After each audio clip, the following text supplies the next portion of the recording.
Living Emunah by Rabbi David Asher, Part 32. Reliance on Hashem produces blessings. The more a person relies on Hashem and looks to him for his security, the more blessing he will receive. As we noted, David HaMelech in Tehillim 131 and verse 2 described himself as like a suckling infant upon his mother. He was entirely dependent on Hashem, just as a nursing baby is entirely dependent upon his mother. One of the interesting features of nursing is that the milk supply is dependent upon the child. As long as the infant is interested in nursing, the mother's body produces milk. But once he is no longer interested in his mother's milk, it ceases to be available. The same is true of our reliance on Hashem. The more we place our trust in Hashem, the greater the supply of blessing there will be.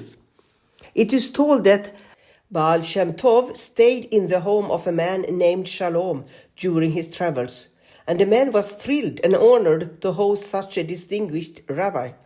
Throughout his stay, the Baal Shem Tov told stories and taught Torah to the members of his household, and Shalom was delighted. Finally, after several days, the rabbi informed his host that he must leave.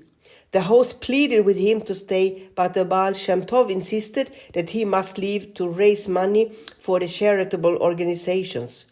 "How much money do we expect to raise in a day?" Shalom asked. 1,000 rubles, the Baal Shem Tov replied.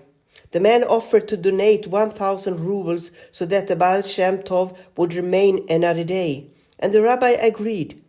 The next day the Baal Shem Tov again prepared to leave, but the man once again insisted that he stay, offering him more money. This continued for several days until Shalom's funds were nearly depleted. Unwilling to allow the great rabbi to leave, Shalom sold the precious gems that he had relied on as his backup source of money. He sold the gems for 4,000 rubles, and the Baal Shem Tov was his guest for another 4 days. At last the Baal Shem Tov bid Shalom farewell and left. Afterward, Shalom considered his situation and was stunned. He was left with no money and a large family to care for. How would he feed his family? Shalom turned to Hashem and said, "Hashem, I need you." Sure enough, that night a few drunkards came back, knowing that Shalom sold top-quality liquor. Desperately seeking a way to indulge their addiction, they asked Shalom for some whiskey. "I'm sorry," he said, "but I have no merchandise to sell you." But the drunkards persisted, explaining that his was the best whiskey available and they desperately wanted it.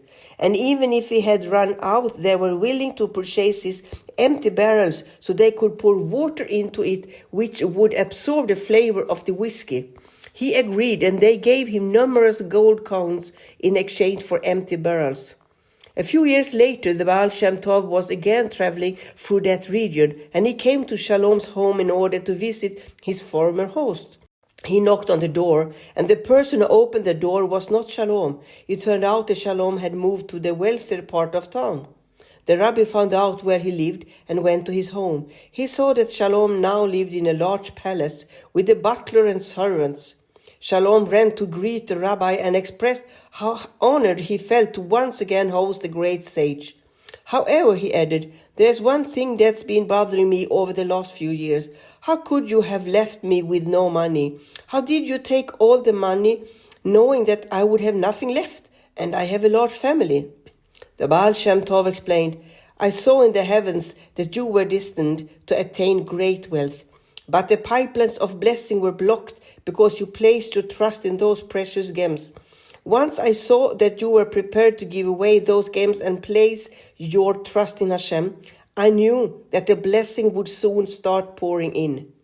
It is our trust and confidence in Hashem that generates the blessing, just as a nursing infant causes its milk to be plentiful.